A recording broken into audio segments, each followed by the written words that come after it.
तो सबसे पहले मेरे यूट्यूब चैनल पर आने वाले सभी सगाजनों को मेरा सेवा जोहार।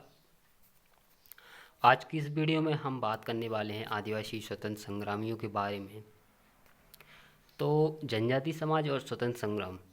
भारत का जनजाति समाज अपनी आध्यात्मिक परंपराओं, विशिष्ट संस्कृति और श्रेष्ठ जीवन मूल्यों के साथ सदैव से भारतीय सभ्यता और संस्कृति का अभिन्न अंग रहा है।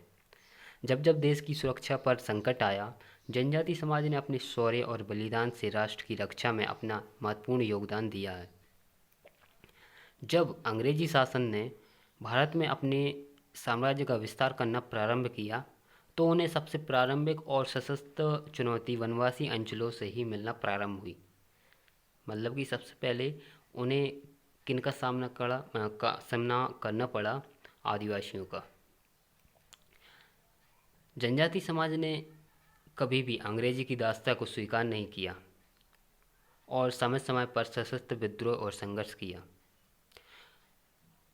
चाहे तिलका मांझी के नेतृत्व में पहाड़ी आंदोलन हो, कोया जनजाति का विद्रोह हो, कोल जनजाति द्वारा सशस्त्र संघर्ष हो, भगवान बिरसा मुंडा के नेतृत्व में संघर्ष हो, सिंधु कानू के नेतृत्व में संथाल आंदोलन हो, भीलों के विभिन्न आंदोलन हो, मानगढ़ का बलिदान हो, रानीमा गाइदिन लियू के नेतृत्व में नागा आंदोलन हो, अंग्रेजों के विरुद्ध जनजाति समाज के संघर्ष और बलिदान की एक समृद्ध परंपरा रही है।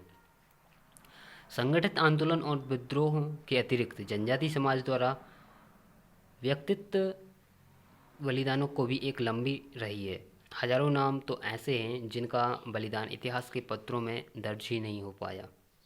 आज भी जनजाति समाज में ऐसे अनेक लोकगीत और कथाएं प्रचलित हैं जो अंग्रेजों के साथ हुए जनजाति समाज के संघर्ष को रेखांकित करती हैं। राष्ट्र प्रेम से ओतप्रोत जनजाति समाज द्वारा किए गए संघर्ष और बलिदान को सत सत नमन। यहाँ पर ये राणा पूंजा भील का एक चित्र है जो कि आप यहाँ पर देख सकते हैं। इन्हीं के बारे में हम आज बात करेंगे। तो इतिहास में उल्लेख है कि राणा पूंजा भील का जन्म मीरपुर के मुखिया दूधा होलकी के परिवार में हुआ था। उनकी माता का नाम केहरीबाई था। उनके पिता का देहांत होने के पश्चात 15 वर्ष की अल्पायु में उन्हें मीरपुर का मुखिया बना दिया गया। यह उनकी योग्यता की पहली परीक्षा थी। इस परीक्षा में उत्तीर्ण होकर वे जल्दी ही भूमट के राजा बन गए। अपनी संगठित शक्ति और जनता के प्रति प्यार दुलार के चलते वे वीर भील नायक बन गए। उनकी ख्याति संपूर्ण मेवाड़ में फैल गई। फिर उसके बाद इस दौरान 1576 ईस्वी में मेवाड़ में मुगलों का संकट उभरा। इस संकट के काल में महाराणा प्रताप ने भील राणा पूंजा का सहयोग मांगा। ऐसे समय में भील माँ के वीर पुत्र राणा पूंजा भील ने मुगलों से मुकाबला करने के लिए मेवाड़ के साथ अपने दल के साथ खड़े रहने का निर्णय किया।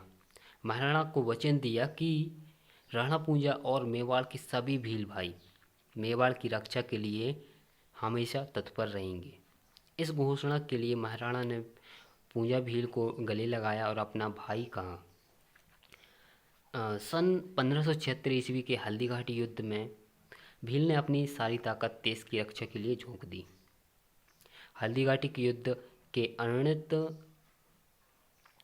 निर्णित रहने में गुरिल्ला युद्ध प्रणाली का ही करिश्मा था, जिसे पूंजा भील के नेतृत्व में काम में लिया गया।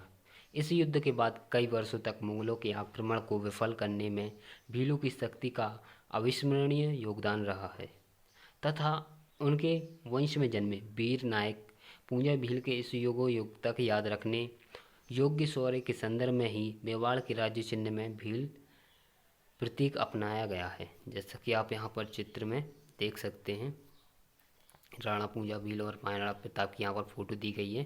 फिर उसके बाद क्या है, सूरवीरों को जन्म देने वाली मेवाड़ की भूमि के राणा पूंजा भील ने मेवाड़ को वनांचल और को अपने पराक्रम से गौरवान्वित किया। उन्होंने महाराणा प्रताप के सेनापति के रूप में 16 जून 1576 को हल्दीघाटी के युद्ध की दिशा बदल दी।